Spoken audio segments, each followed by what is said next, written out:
Hello, welcome to our channel. ఆంధ్రప్రదేశ్‌లో బోడి పెత్తనం మొదలైందా అంటే అవుననే సంకేతాలే వస్తున్నాయి. ఈ విషయం నేను 2, 3 రోజుల నుంచి గమనిస్తున్నాను. నిన్న ఒక మీటింగ్‌లో ఉగ్ర నరసింహారెడ్డి అనే వ్యక్తి అంటే టీడీపీ ఎమ్మెల్యే మా ప్రకాశం జిల్లాన మా కనిగిరి ముఖ్యమంత్రి నారా లోకేష్ అన్నాడు. కనిగిరికి ముఖ్యమంత్రి అంట నారా లోకేష్ వచ్చేసి ఏదో బయోగ్యాస్ ప్లాంట్ ప్రారంభించాడంట. అసలు నారా లోకేష్ ఏం మంత్రి? విద్యాశాఖ మంత్రి, మానవ వనరుల శాఖ మంత్రి. ఆయన ఆయన వెళ్ళి ఆయన డిపార్ట్మెంట్ కాని దాంట్లో ఆయన పోయి శంకుస్థాపన చేయడం, ఎక్కడ చూసినా అతని పేరును పెట్టుకోవడము దేనికి సంకేతం? నాకు ఫస్ట్ డౌట్ ఎక్కడొచ్చిందంటే కాశిరెడ్డి నాయన ఆశ్రమంలో బిల్డింగ్స్ను కూలగొడుతున్నారు అని చెప్పి వార్త వచ్చినప్పుడు పెద్ద ఎత్తున అది దుమారం రేగి ప్రభుత్వానికి చెడ్డ పేరు వచ్చినప్పుడు నేను క్షమాపణలు చెబుతున్నాను, ఇటువంటివి జరగకూడదు అండ్ నా సొంత డబ్బులతో అక్కడ ఆశ్రమాన్ని కట్టిస్తాను అన్నాడు. తర్వాత ఆశ్రమానికి ఎంత డబ్బు ఇచ్చినావు లోకేష్? ఇచ్చినావా? జగన్మోహన్ రెడ్డి గారు ₹1,00,00,000 వరదలప్పుడు మన విజయవాడలో వరదలప్పుడు నేను ఇస్తా అంటే అందరూ ఎంతగా ఎగతాళి చేశారు తెలుగుదేశం వాళ్ళంటే గవర్నమెంట్కి ఇస్తానని ఇవ్వలేదు అని. మేము దాదాపుగా నేను కనుక్కున్న లెక్క ప్రకారం 1,10,00,000 ఖర్చు పెట్టారు జగన్మోహన్ రెడ్డి గారు వైఎస్ఆర్ కాంగ్రెస్ పార్టీ తరఫున. కానీ వాళ్ళు గవర్నమెంట్కి ఇవ్వలేదని ఎక్కడిచ్చారు అని అడుగుతారు. ఇప్పుడు నేను నారా లోకేష్ సూటిగా ప్రశ్నిస్తున్నా, అసలు నువ్వు ఎక్కడ ఇప్పుడు డబ్బు ఇచ్చావు వాళ్ళకి? చెప్పండి, ఎక్కడ డబ్బులు ఇచ్చారో, ఎక్కడ ఆశ్రమానికి ఎంత చెక్ రాసిచ్చావో చెప్పు.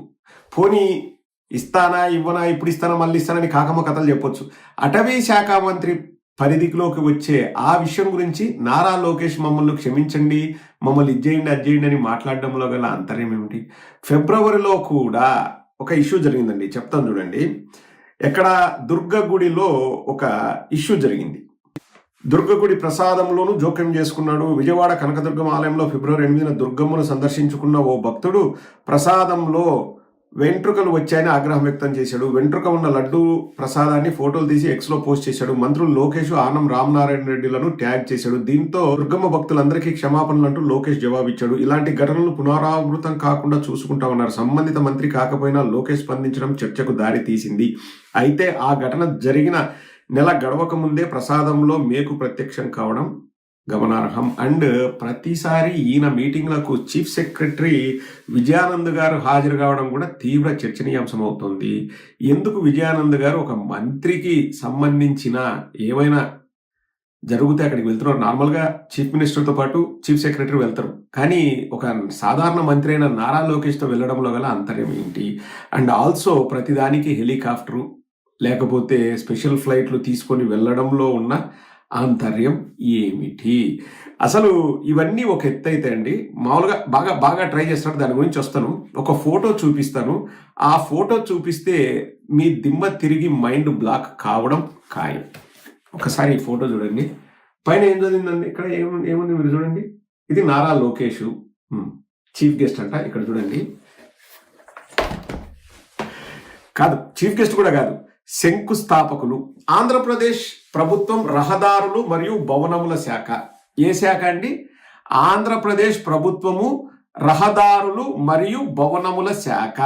అనకాపల్లి నుండి అచ్యుతాపురం వరకు గల రహదారి 1/670 నుండి కిలోమీటర్లు 15/450 వరకు 4 వరుసల రోడ్డుగా వెడల్పు చేసి పటిష్టపరుచుట. అచ్యుతాపురం మండలం, అనకాపల్లి జిల్లా. ఎవరు శంకుస్థాపకులు అంటే శ్రీ నారా లోకేష్ గారు, రాష్ట్ర మానవ వనరుల అభివృద్ధి, ఎలక్ట్రానిక్స్, కమ్యూనికేషన్, సమాచార సాంకేతిక మరియు రియల్ టైమ్ గవర్నెన్స్ శాఖ మంత్రులు ఆంధ్రప్రదేశ్. బాగా అందమైన స్మైల్ పెట్టి ఉన్నాడు. ఇక్కడ కామెడీ ఏంటంటే ఎవరి ఆధ్వర్యంలో ఇది జరుగుతుందండి? ఆంధ్రప్రదేశ్ ప్రభుత్వం రహదారులు మరియు భవనముల శాఖ. Okay, fine. కానీ కింద ముఖ్య అతిథులు ఎవరు అంటే, ఆ ఈవెంట్కు ముఖ్య అతిథులు ఎవరంటే రాష్ట్ర రహదారుల శాఖ మంత్రి బీసీ జనార్దన్ రెడ్డి. ఇక్కడ ఉంది చూడండి, బీసీ జనార్దన్ రెడ్డి రహదారుల శాఖ మంత్రి, roads and buildings BC Janardhan Reddy. ఆయన ముఖ్య అతిథి అంట. అంటే వాళ్ళ డిపార్ట్మెంట్లో జరుగుతున్న ఒక శంకుస్థాపనకు ఆ డిపార్ట్మెంట్ హెడ్ అయిన మంత్రి ముఖ్య అతిథి అంట. మీకు అర్థమవుతుందా? వాళ్ళ డిపార్ట్మెంట్ ఆధ్వర్యంలో వాళ్ళ డిపార్ట్మెంట్ వాళ్ళు డబ్బులు ఖర్చు పెట్టి వాళ్ళ డిపార్ట్మెంట్ వాళ్ళు ఈవెంట్ చేసి ఎవరినైనా చీఫ్ గెస్ట్గా పిలుస్తారు. ఒకవేళ పిలవాలనుకుంటే మ్యాక్సిమం వాళ్ళు ఏమని రాసుకుంటారు? కార్యనిర్వాహకులు ఏదో ఒకటి రాస్తారు, ఎందుకంటే వాళ్ళ ఆధ్వర్యంలో జరుగుతుంది. కానీ వాళ్ళ ఆధ్వర్యంలో జరిగేదానికి ఒక ఎడ్యుకేషన్ మినిస్టరు, ఈయన ఏంటో ఏంటో పోర్ట్ఫోలియోలు, మానవ వనరులు, ఎడ్యుకేషన్, ఎలక్ట్రానిక్స్, కమ్యూనికేషన్ మినిస్టర్ పోయి రోడ్స్కి శంకుస్థాపన చేస్తాడంట. దానికి ముఖ్య అతిథిగా roads and buildings minister BC Janardhan Reddy ముఖ్య అతిథి అంట. అంటే లోకేష్ సూడో ముఖ్యమంత్రిగా వ్యవహరిస్తున్నాడు అనడంలో ఎటువంటి అతిశయోక్తి లేదు. అండ్ ప్రతి చోట లోకేష్కు జాకీ పెట్టి లేపడానికే తెగ ట్రై చేస్తున్నారు. ఇంకొక ఫోటో కూడా చూపిస్తుంది చూడండి, ఎంతెంత పెద్ద ఫొటోస్ అంటే ఇక్కడ చూడండి, మీకు నారా లోకేష్ పేరు తప్ప ఏ పేరు కనిపించదు. అందులో కూడా నారా లోకేష్ శంకుస్థాపకులు, బయోగ్యాస్ హబ్ శంకుస్థాపన. నారా లోకేష్ డిపార్ట్మెంట్కు బయోగ్యాస్కి ఏం సంబంధం అండి? ఇండస్ట్రీస్ మినిస్టర్ శంకుస్థాపన చేసే అర్థం ఉంది, కానీ నారా లోకేష్ ఎవరు అంటే మళ్ళా సేమ్ మినిస్టరే. ముఖ్య అతిథులు ఆనం రామనారాయణ రెడ్డి గారు, గొట్టిపాటి రవికుమార్ గారు, ఇంధన శాఖ మంత్రి వర్యులు. కనీసం బయోగ్యాస్ అంటే ఇంధన శాఖకు సంబంధించింది. అతను ముఖ్య అతిథి అంట, అతను ముఖ్య అతిథి, ఇంధన శాఖ సంబంధించిన అతను ముఖ్య అతిథి. డాక్టర్ డోలా బాల వీరాంజనేయ స్వామి సాంఘిక సంక్షేమ శాఖ మంత్రి, ఆనం రామనారాయణ రెడ్డి దేవాదాయ శాఖ మంత్రి, వీళ్ళంతా ముఖ్య అతిథులు అంట. వాళ్ళ పేర్లు చిన్నగా, లోకేష్ పేరు పెద్దగా. లోకేష్ పేరు పెద్దగా ఉండేంత ఏం పొడిచినాడు లోకేష్? సాధారణ మంత్రి, తాటికాయంత అక్షరాలతో పేర్లు, శంకుస్థాపనలు, ఇవన్నీ ఎందుకు? ఇవన్నీ ఎందుకంటే నెక్స్ట్ లోకేష్ను చేయడానికి ప్రజల్లో ఏంటంటే కలరింగ్ ఇస్తున్నారు. ఇప్పుడు మెయిన్ ప్రశ్న అండి, ఈ ప్రశ్నకు మీరు కింద కామెంట్స్లో సమాధానం చెప్పాలి. అసలు నారా లోకేష్ ఏ అర్హతతో ఇవన్నీ చేస్తున్నాడు? రెండోది, ఇంతకుముందు వాళ్ళ నాయన చంద్రబాబును వెన్నుపోటు పొడిచి ముఖ్యమంత్రి అయినప్పుడు అప్పుడు ఏంటంటే సోషల్ మీడియా లేదు. సోషల్ మీడియా లేకపోగా అప్పుడు ఎట్లాంటి కలరింగ్ ఇచ్చుకున్నారు వీళ్ళు? ఎప్పుడు 1996లో చంద్రబాబు విజనరీ, బిల్ గేట్స్తో మాట్లాడేది అంటే ఎవరికి నిజాలు తెలియదు, అవన్నీ బుస్సులని అందరికీ తెలుసు. కానీ అప్పట్లో ఇది బుస్సా నిజమా, రాజకీయాలను ఇలా కూడా వాడచ్చా, రాజకీయాల్లో ఈ స్టేజ్లకి డ్రామాలు ఆడినట్టు ఈ క్యారెక్టర్లు వచ్చిపోవడం, డ్రామాలు ఆడడం అన్నీ కూడా జరుగుతాయనేది తెలియదు అప్పుడు. అటువంటి వాటిని ఇంట్రడ్యూస్ చేసిన చంద్రబాబు ఏదో గట్టెక్కినాడు, కాలం కలిసిపోయింది, అది ఏదో ఆ కాలం కలిసి వచ్చింది, ఆయన విజనరీ అని చెప్పుకుంటూ బతికినాడు. కానీ నారా లోకేష్ రావడంతోనే తెలుగును కూని చేస్తూ రాజకీయాల్లోకి వచ్చినాడు. తెలుగు రాదు, తెలివితేటలు అంతంత మాత్రమే. పోనీ ఇప్పుడు అధికారంలోకి వచ్చినాడు, ఇప్పుడు ఏదైనా సక్కంగా మంచిగా చేస్తాడా అంటే కక్ష సాధింపు, ఎర్ర బుక్కు అని చెప్పేసి ఇష్ట రీతిన ఎంత గందరగోళంగా ఇప్పుడు ఆంధ్ర రాష్ట్రం ఉందో మనకు తెలుసు. బీహార్ లాగా తయారవుతుందని చెప్పేసి ఈరోజు మార్నింగ్ కూడా ఒక వీడియో పెట్టాడు ఒక సోదరుడు, అది రేపు నేను ఇంకొక వీడియోలో చేసి చెప్తాను. దరిద్రంగా ఉంది పరిపాలన. ఇప్పుడు నారా లోకేష్ను ఏమని చెప్పి వీళ్ళు జాకీలు పెట్టి పైకి లేపుతారు తెలుగుదేశం వాళ్ళు? ఒక్కసారి ఆలోచన చేయండి. మీరు కింద కామెంట్ సెక్షన్ రాయండి. చంద్రబాబు విజనరీ, చంద్రబాబుకి ఇది తెలుసు అది తెలుసు, నారా లోకేష్కి ఏం చెప్పి జాకీలు పెడతారు? నారా లోకేష్ రావడంలోనే ఇంకా 1 కాదు 150 తప్పులు చేసినాడు. 2019లో ఓడిపోయినాడు, దొడ్డిదారిలో మంత్రి అయినాడు. ఈసారి ఏదో ఇంకా ఎన్ని మళ్ళా మాట్లాడాల్సిన అవసరం లేదు, ఈవీఎం ఇంకోటి గెలిచినాడు. కానీ గెలిచి ఏమన్నా అధికారాన్ని ప్రజల కోసం ఉపయోగిస్తున్నాడంటే కాదు.